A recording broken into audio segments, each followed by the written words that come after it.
اعوذ باللہ من الشیطان الرجیم بسم اللہ الرحمن الرحیم الصلاۃ والسلام علیک یا رسول اللہ وعلی آلک وصحابک یا حبیب اللہ۔ السلام علیکم۔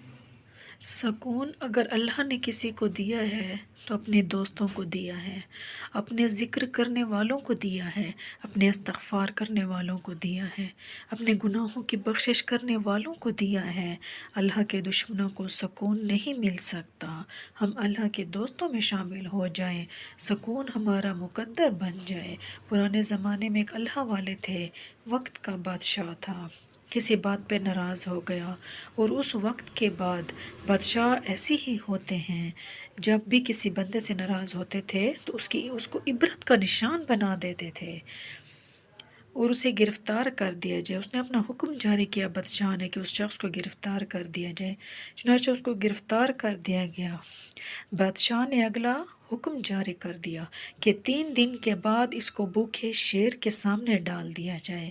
اب حکم کی تعمیل ہو گئی، شیر کو چڑیا گھر سے لایا گیا اور بہت بڑے جنگلے کے اندر اس کو بند کر دیا گیا، اور 3 دن تک مسلسل شیر کو بھوکا رکھا گیا، کچھ بھی نہیں کھلایا گیا، اور شہر میں اعلان ہو گیا کہ آج ایک بندے کو بھوکے شیر کے سامنے ڈالا جائے گا، تو جس نے بھی یہ تماشا دیکھنا ہے وہ آ جائیں۔ تو اسی طرح چنانچہ لوگ جوگ در جوگ آنا شروع ہو گئے کہ بہت بڑا تماشا لگنے والا ہے۔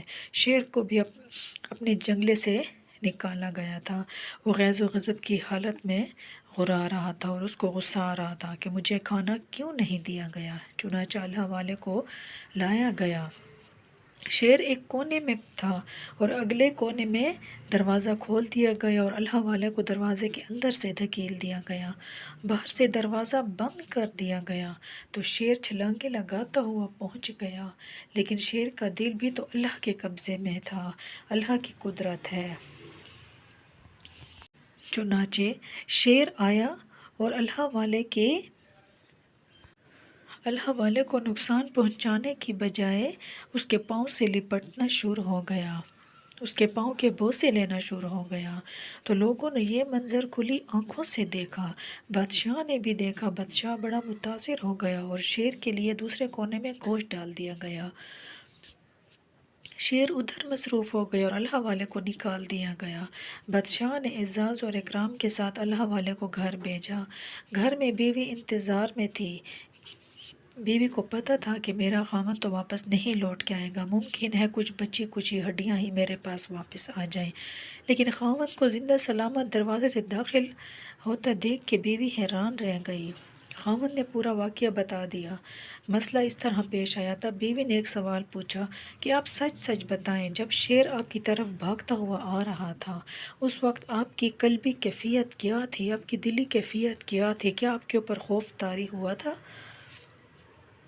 ہم میں سے کوئی بھی ہو تو وہ تو شاید شیر کے پہنچنے سے پہلے ہی کام سے جائے گا، اٹیک ہو جائے گا اور اس کا کام تمام ہو جائے گا۔ آپ کی کیا کیفیت تھی؟ تب اللہ والے نے فرمایا کہ سچی بات یہ ہے، جب شیر میری طرف بھاگتا ہوا آ رہا تھا میں اس وقت یہ سوچ رہا تھا کہ معلوم نہیں شیر کا لعاب پاک ہوتا ہے یا ناپاک ہوتا ہے۔ میں تو شیر کے لعاب کے پاک و ناپاک مسئلے میں غور کر رہا تھا، ادھر میری توجہ ہی نہیں تھی کہ چند لمحے بعد میرا کیا حشر ہونے والا ہے۔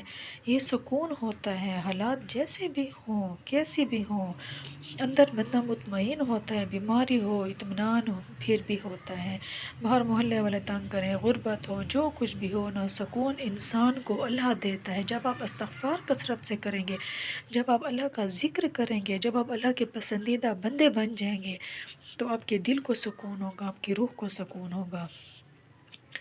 اللہ تعالیٰ ہمیں اپنے دوستوں میں شامل کریں، اللہ تعالیٰ ہمیں اپنے پیارے بندوں میں شامل کریں، اللہ تعالیٰ ہمیں اپنے محبوب لوگوں میں شامل کریں، اللہ تعالیٰ ہمارے صغیر و کبیرہ گناہوں کی بخشش فرمائے، اللہ ہمیں سکون کی اور زندگی عطا